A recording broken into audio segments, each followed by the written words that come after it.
Action! Welcome back, guys. Today we're gonna talk about the movies from our childhood. We'll revisit some of the films that we love, that Rumena watched back in Macedonia and I watched back in Russia. So to start off, I want to talk about the films that I watched as a kid and the films that inspired my entire filmmaking career. And the first on the list, I don't want to put it first in terms of ranking, so it's just all of them have first place. So I'm going to start with this. And the movie is Forrest Gump. Forrest Gump influenced my life so much, and I've been talking about this movie a lot on the podcast, but especially when I was a kid, the first time I watched the movie, and I watched it in Russian, it was dubbed in Russian, so I had that experience. And when I watched the movie and the scene when he just sitting on that porch and thinking about everything that happened to him up until that point, and then he just starts running without any particular reason.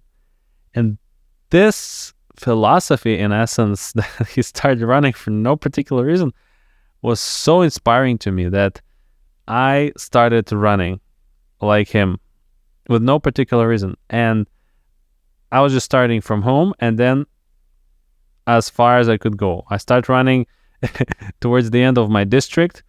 Then I felt it wasn't enough. Then I started running even further to the end of the bigger district. And then once I ran to the end of the city.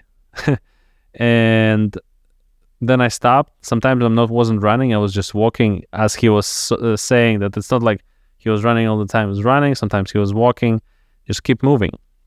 That philosophy really started my adventures to different countries, to different cultures, to different films, It really made me think of life in an entirely new way that I never thought of before. There was something magical in it, of this idea of just go as far as you can. In terms of your career, in terms of your relationship, how far you can go, how far you can explore, or in other words, how deep you can explore everything that you experience in this life. So that was one film that inspired me. And maybe one day I will have one episode on this film. But to move on, the next one is Matrix. I'm sure Matrix changed lives of many people who watched it for the first time. It's just such an incredible, groundbreaking experience that there are not enough words to describe it.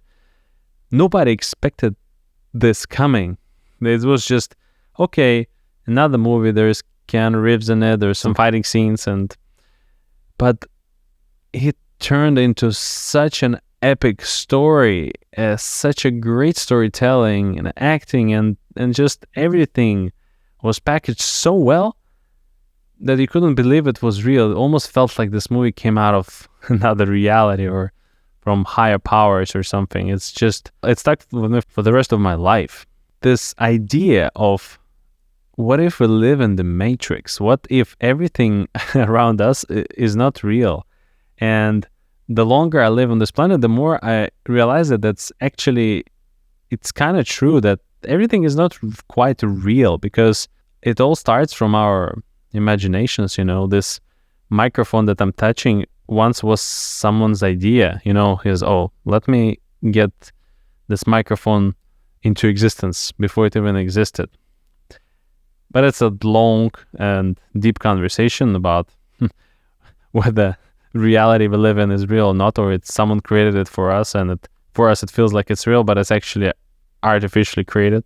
But the movie is such an amazing experience, a theatrical experience, because I watched it in a theater with my mother. My mother and I, we were going to theaters when I was a kid a lot, and it was one of my favorite experiences to go around like in the morning, sometimes at 7 a.m., sometimes at 8, sometimes at 10, usually somewhere around between 7 to 10 a.m. because the tickets were the cheapest. And also there's something special of watching movies in a movie theater in the morning, because you watch a movie, you experience this lifetime of a person, of a character from a film.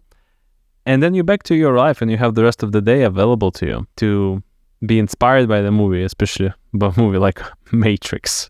That movie is definitely something special in my life. And the same as with Forrest Gump and Matrix, I watched that movie first in Russian and then I rewatched it in English. And I watched it many times in Russian and many times in English. And I've been telling this before, but I have my own Matrix experience by first watching movies in Russian and thinking that this is the reality, and then watching the films that were in English for the first time in English, and it's like discovering, oh my God, this is how the movie is supposed to be.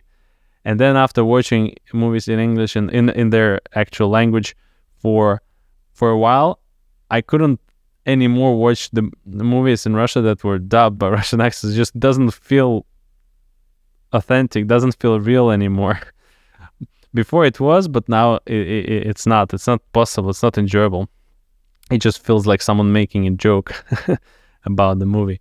And the third movie that I would like to mention is, well, there are a bunch of movies from Jackie Chan, but particularly I really enjoy Mr. Nice Guy. Mr. Nice Guy, I watched it on VHS and my mother got it for my birthday. I really enjoyed the vibe that was in this movie, like how they were making little dough braids in the beginning of the movie. Then they had like little pieces of bread and Jackie Chan was throwing them to the audience and they were catching them with their mouths. And that's in the beginning of the movie and how it starts. And just in general, Jackie Chan was a big part of my childhood and his films were getting me through many things, but especially Mr. Nice Guy, all of those fights when he doesn't want to fight, but then he has to fight because the circumstances pressuring him to fight, but he doesn't want to fight naturally. He always reserves his energy until it's absolutely necessary to fight to protect himself, but he never starts a fight. And that's what I loved about his films, and that's also what influenced my life, that don't start a fight. Just, be Mr. Nice Guy. But if you do have to protect yourself, sure, but never start a fight because there is no reason to start fights. And in general, his movies are very incredible in terms of choreography, fight scenes. He doesn't move camera that much. He had a lot of wide angles where you can see actual choreography that they rehearsed multiple times and it looks like a real fight. And sometimes they get hit and quite painful and go to the hospitals, and as you probably know, Jackie Chan has broken so many bones so far. Hopefully he won't break any more, but at some point there was article news that said that no insurance company want to insure Jackie Chan anymore because of all of the bad things that happened to him. So this is my list of the films from my childhood that meaningful to me and stay in my heart. Rumki, what are your films? Well, there's so many. Where to start from? Similar to you, I started watching a lot of Disney animated films, and they were also on VHS, and they were dubbed in Macedonian. So it's interesting. It's an interesting experience to rewatch them now in the original English language. But also, my dad, as we were growing up, he would always go to the farmer's market, to do grocery shopping and stuff like that. But there would be there people that sell pirated DVDs. So that was like a must. Like every time he would go to the farmer's market, he would buy us a DVD and bring it home. So it was really like what my dad picked for us. And he would really pick like films that are meant for kids or like teenage movies. So we watched a lot of B films as well. And like these copies were not the best because they were usually recorded from the theater and someone is passing by on the screen and all of that. But it was like really a thing that me and my brother enjoyed. We had a shared room. We had a little box TV and a DVD player. And that was really how we were spending our time, especially on the weekends. We would watch films. So some of my favorites, now that I think about it, first of all, I have to mention The Little Princess, directed by Alfonso Cuarón. And this movie, I don't think it was a movie that I had on DVD. It was a movie that I came across on TV. It was just playing on some Macedonian channel. But it's like really transported me to a magical place. And I highly recommend that. I revisited this film as an adult. And it's just so beautiful. It's about a girl that her father enrolls her into a girls' like boarding school, and he goes to war. She gets the news that he might have died or not, and she's an orphan. She becomes an orphan. But the way she deals with her grief is by telling stories, which is what I love. And she tells stories about her life in India, and just so many like mythical creatures and gods and stuff like that. And all the girls love her so much and want to gather in her room to hear her story. So me watching this film as a young girl, I was so enchanted by it. Like I wanted to go to those places. I wanted to experience, those stories like of India and the colors, and it was just beautiful. And then we loved, the Harry Potter films, like Harry Potter and the Prisoner of Azkaban. Like we watched all of those. Another one that we really loved was Spy Kids. And I think the Spy Kids was a perfect movie for a brother and sister to watch together, because it was this film that, like really portrayed the siblings' relationship, and all of a sudden, they become spies and their parents were spies, and everything looked so cool. Like all the gadgets and the things they got to do. So me and my brother like really loved that movie as kids. Also Shark Tank and Lava Girl. Like, I mean, these are like, I don't know. I haven't revisited them now as an adult, some of these. So I don't know if they hold up, but like we really enjoyed watching them. Also Finding Nemo, I still to this day think it's a wonderful film, and it's just so beautiful and holds so many memories from my childhood, so there's films that I revisit as an adult that literally transport me back to my childhood. And I think that's just amazing how much power films have. And why I think it's important to, revisit these films. You might think, even if they're meant to be seen by children, you will be surprised if you revisit them as an adult, how many new things you're going to find and experience that you might have not noticed when you were a child, whether in the dialogue or something visually. And now as a filmmaker, I get to appreciate them more, definitely appreciate more the filmmaking. We just recently started rewatching Beauty and the Beast, the animated Disney movie. You, Konstantin, mentioned to me that those shots where they do like the camera slowly pushes in, we saw how Disney did that. When we went to the Disney Museum in San Francisco, there was literally like the camera, so it's like a three perspective, and the camera goes down. So it's so interesting to see that, because when you're a kid or just like a general audience, you don't think about those details and how much work was put in these films and in the animation and stuff. It's definitely wonderful to experience them as an adult. Also, it makes me think of, if anyone's seen Cartoon Network, like the cartoon Courage the Cowardly Dog.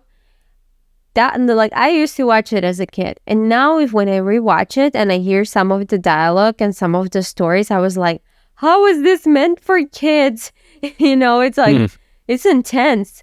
It's pretty scary, and yes, it's definitely a different experience as an adult. I think as children, sometimes we're like, okay, that's kind of scary, but we don't really understand everything of the situations and stuff.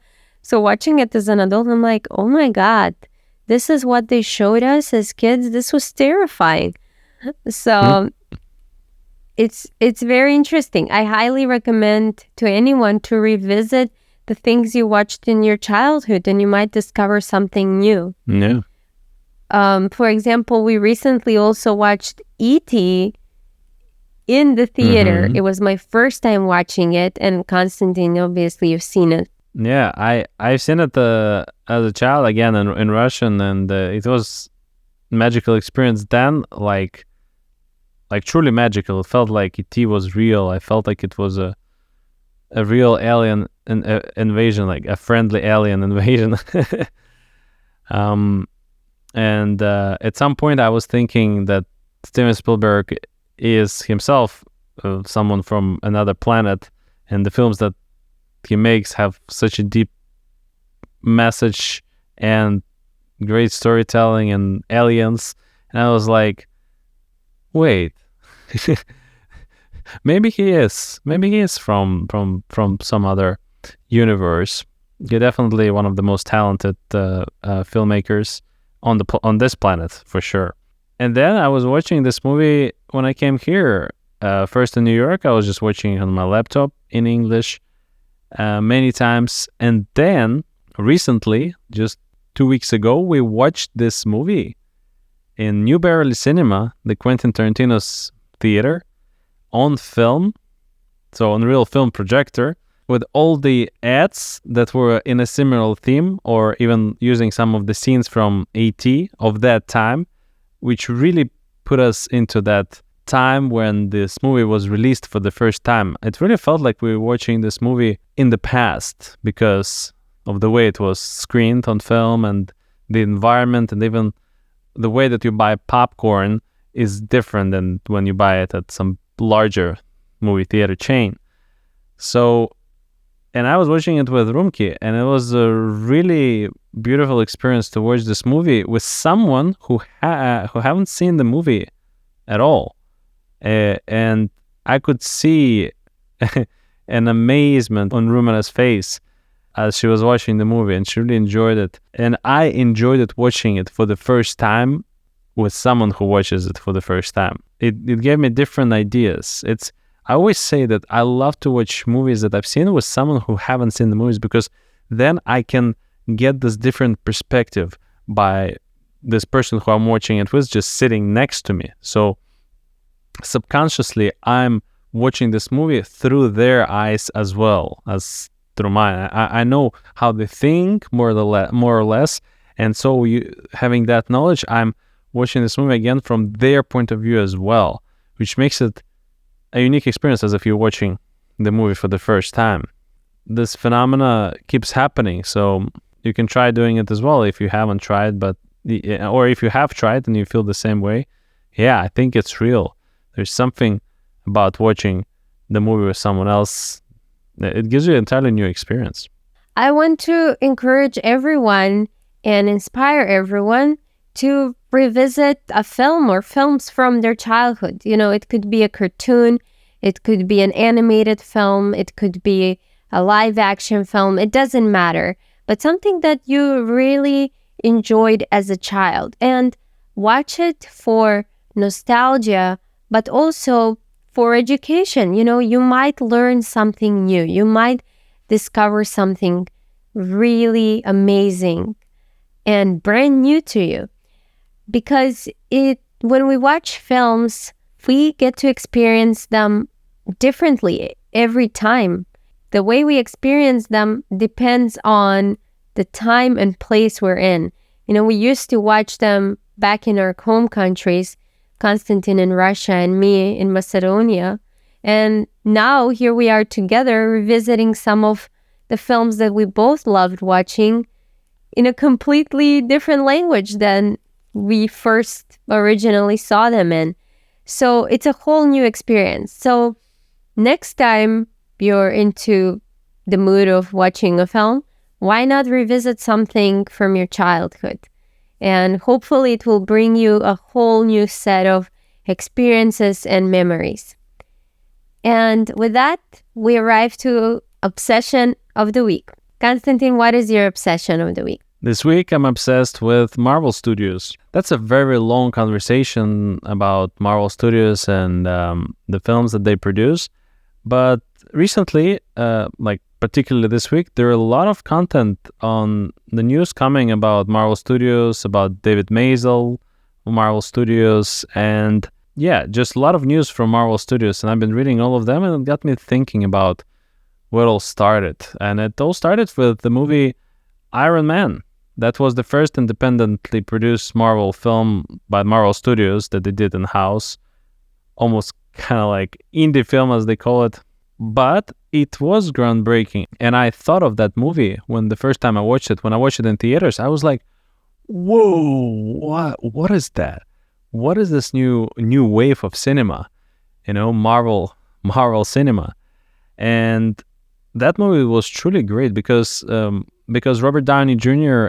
Was coming also out of kind of like out of a bad place. He was in jail, and people were kind of risking putting him in front of so many people and putting so much money into this movie. And also the director of the movie, Jon Favreau, it wasn't in the best position to direct the movie as well, because he also had some financial failures with his films, but he did direct Elf, which has a lot of fun stuff in it, and especially action type of stuff that we don't even notice if you think about it, because you watch it, you think it's a magical film, but there is a sizable portion of action stuff that happens in this movie. But it's still, this movie has a heart and it has a soul as you're watching it, despite all the action that happens there. And that's what they put in the first Marvel movie, the Iron Man, which everyone loved, and then it just exploded the box office at that time. And since then, as you know, there are a lot of Marvel movies were coming in. Some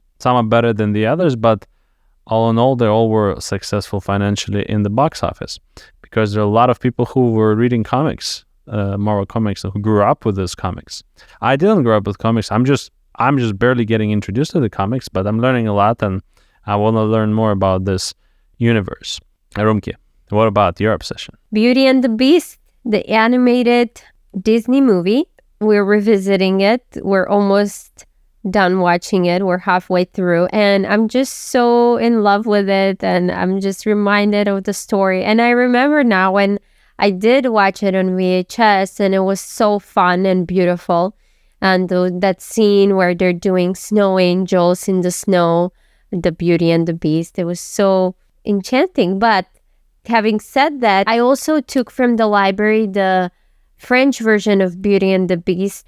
This is the 1946 film, directed by Jean Cocteau. I hope I pronounced it well. And I know there's other, obviously the new live action, and there's also another French live action. I don't know if we'll watch those, but right now I'm really loving the Disney version, and I'm excited to see this French version. I checked out the Criterion Collection Blu-ray, and I've heard wonderful things about it.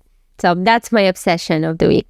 Well, that's it for today. Thank you so much for tuning in. And as always, we really appreciate it if you go and leave us a 5-star rating and review on Apple Podcasts, because it does help us to bring new guests and grow the podcast so you guys hear more episodes. Have a good one. Thank you, everyone.